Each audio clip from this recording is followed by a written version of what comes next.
Masih bersama kami dalam Warta Nusantara.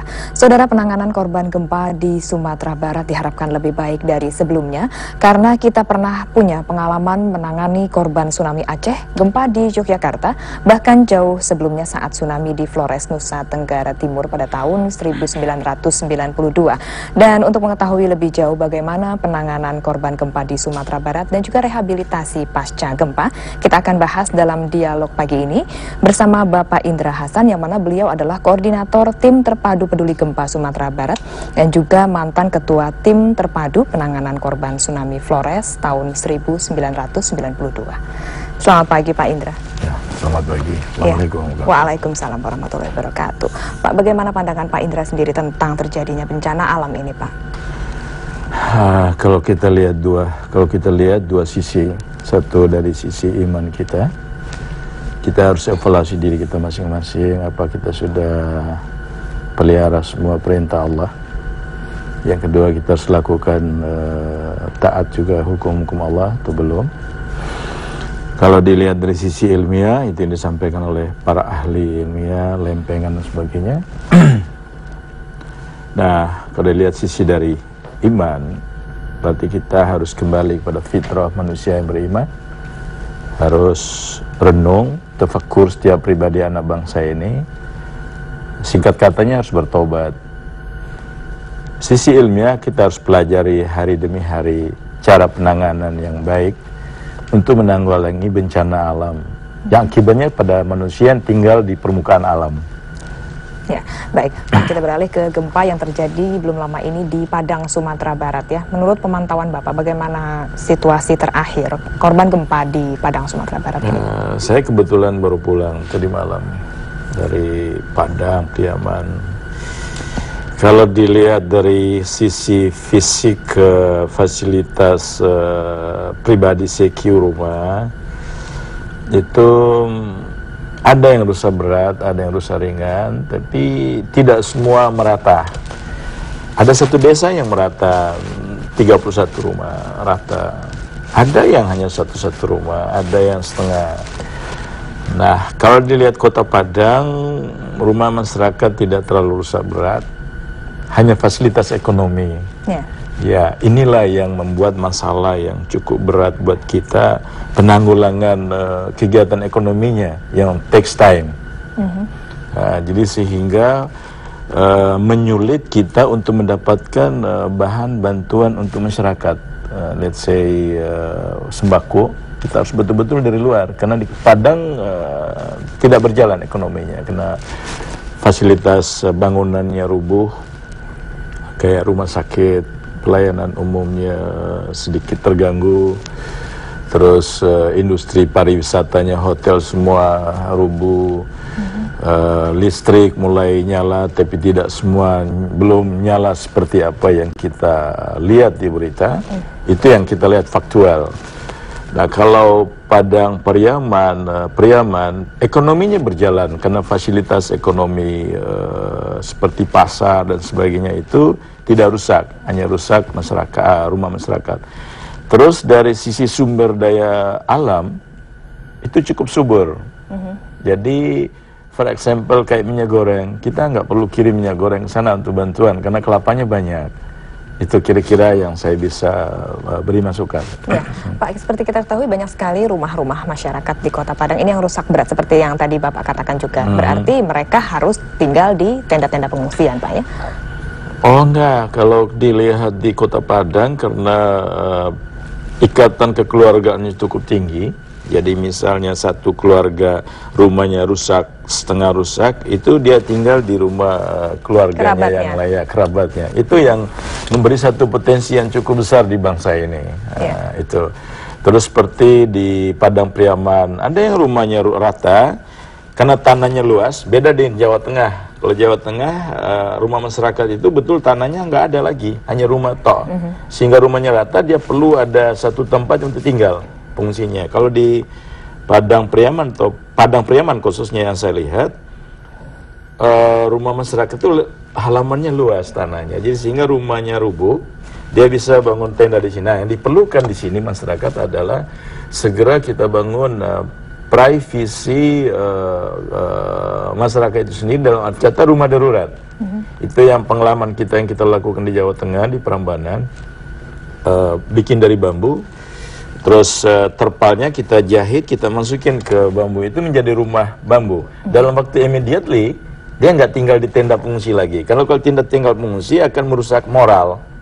Karena tidak saling kenal, let's say seorang anak gadis harus tinggal dengan laki-laki lain di pengungsi, akan terjadi satu krisis moral in the future. Ini yang harus kita tanggulangi. Jadi bencana ini bukan hanya bencana fisik, tapi bencana psikologi yang kita harus tanggulangi dalam keadaan immediately. Ya. Tapi keadaannya bagaimana Pak sekarang mengenai sebagian masyarakat yang terpaksa harus tinggal di tenda pengungsian? Bagaimana Bapak melihat hal ini?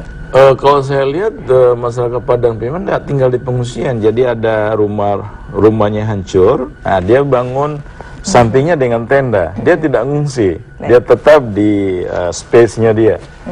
Jadi pengalaman saya nggak terlalu masalah. Hanya masalah di sini kita harus bangun satu kebersamaan untuk segera menanggulangi dalam waktu emergensi ini sehingga kemampuan dia dari sisi menjaga kesehatan, psikologi, trust pada dirinya sendiri itu akan terbangun. Jadi rehabilitasi yang kita lakukan bukannya rehabilitasi fisik, rehabilitasi non fisik, touch, communication directly dengan masyarakat itu sendiri. Yang kedua, kita harus kembali kepada tadi, akidah. Dia nggak ngerti tentang lempengan gesekan, tapi dia akan ngerti tentang bagaimana nanggulangi dirinya langsung lagi kepada Allah Subhanahu wa Ta'ala. Pak, apa Pak yang paling dibutuhkan oleh korban gempa ini saat ini? Maksud saya untuk kebutuhan sehari-hari, apakah makanan, selimut, atau apa yang paling sangat dibutuhkan? Oh ya, kalau kebutuhan masyarakat sekarang ini makanan yang instan. Makanan instan, khususnya Padang itu makanan instan, air minum karena PDAM-nya nggak berjalan, itu belum berjalan dengan baik. Kalau di Pariaman, karena itu di desa-desa Mbak, di desa-desa yang dibutuh sekarang ini makanan yang instan dan bukan hanya faktor fisik aja.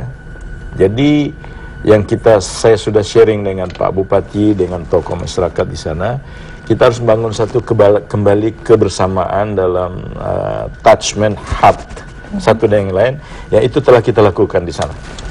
Ada kendala Pak dalam memberikan bantuan ataupun mengadakan penyuluhan seperti yang Bapak barusan katakan?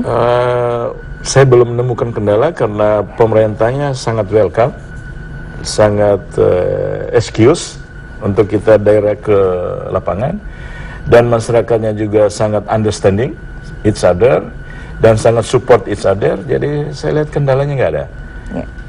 Baik, Bapak pernah juga menangani bencana tsunami di Flores pada tahun 1992 Pak ya, dan juga bencana-bencana alam lainnya. Ya. Apa perbedaannya Pak dengan bencana yang baru saja terjadi di Padang, Sumatera Barat ini?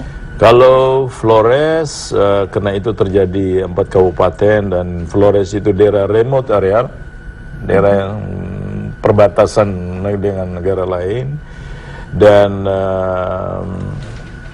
jaraknya cukup jauh dari supporting. Flores lebih berat daripada Sumatera Barat menurut my experience ya. Dan dalam 1 tahun kita sudah settle di Flores, baik rehabilitasi non fisik maupun rehabilitasi fisik, karena waktu itu betul-betul terintegrated penanganannya. Flores lebih berat daripada bencana gempa yang terjadi di Padang, dan dalam kurun waktu 1 tahun ya Pak ya? Iya, 1 year. Kita start 1992 and fix it 1994. Berarti diharapkan juga gempa Padang ini setelah ini dapat kembali pulih lebih cepat ya Pak ya? Ya, kalau dengan keadaan masyarakat dan pemerintah di sana ada sekarang ini, hanya tinggal yang kita harus perdayakan adalah masyarakat setempat. Masyarakat yang mengalami bencana alam, khususnya para pemuda yang menjadi penggerak kegiatan di situ, baru bisa selesai.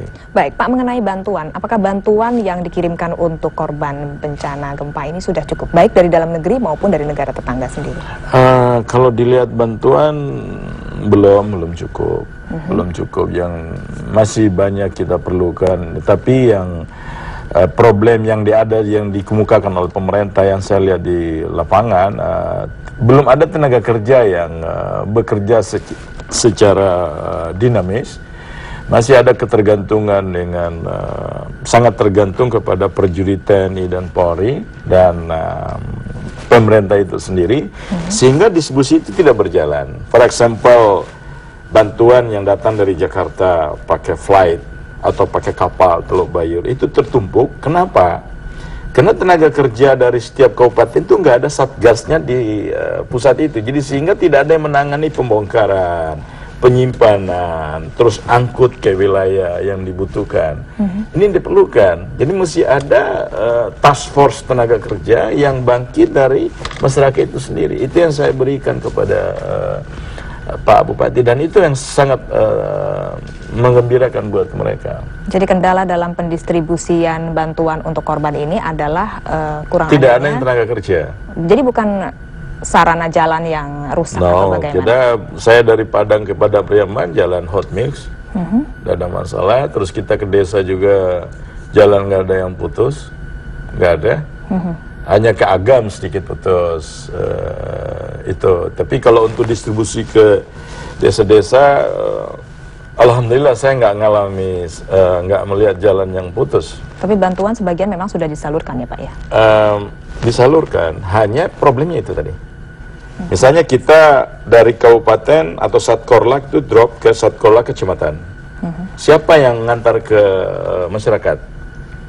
Ya. Kan nggak ada. Dan ini masih harus door to door. Karena cukup jauh antara masyarakat yang kena korban bencana alam dengan kantor camat. Kebetulan saya jalan sama camatnya. Saya keliling sama camatnya. Dan itu memang kendala. Akhirnya saya sampaikan bahwa memang harus bangun. Dan masyarakat, saya tanya sama masyarakat, kita kumpulkan di masjid bersama-sama. Mereka secara hati ingin melakukan sesuatu, hanya ini kan perlu motivator, perlu penggerak yang harus kita gerakkan sehingga akan terminimais kendala-kendala yang ada di lapangan. Baik, kembali ke masalah rehabilitasi fisik dan non fisik Pak. Bagaimana Pak? Apa sebenarnya yang harus benar-benar dilakukan terlebih dahulu? Sekarang ini rehabilitasi non fisik harus jalan, Pak. Harus jalan. Jadi touch kita dengan masyarakat. Terus, jadi manusia itu bukan dia hanya membutuhkan makanan, dia membutuhkan atensi. Nah, di sini kita kumpulkan masyarakat. Nah, kita rencana hari Jumat ini akan doa bersama di Padang hari Jumat di Masjid Pahlawan dan sekaligus rehabilitasi masjidnya. Itu yang kita mulai rehabilitasi non fisik. Setelah rehabilitasi non fisik, saling paham bahwa ini masalah kita bersama. Bukan masalah orang lain, masalah bangsa Indonesia. Supaya kita tidak tergantung sama bangsa yang lain. Betul kita sharing dengan bangsa yang lain, tapi responsibility 100% adalah kita. Setelah itu baru kita rehabilitasi fisik, for example masjid. Ya, baik Pak Indra, terima kasih banyak atas perbincangannya dan kami sama-sama mendoakan agar warga di Padang Sumatera Barat ini cepat pulih kondisinya dan gempa tidak lagi terjadi Pak. Baik, sekali lagi selamat pagi. Assalamualaikum warahmatullahi wabarakatuh. Waalaikumsalam warahmatullahi wabarakatuh. Baiklah saudara, demikian perbincangan kami dengan Bapak Indra Hasan yang mana beliau adalah koordinator tim terpadu peduli gempa Sumatera Barat. Dan saudara, sejumlah informasi sesaat lagi, informasi dari Riau, yakni laporan dari arena musyawarah Partai Golkar. Tetaplah bersama kami dalam Warta Nusantara.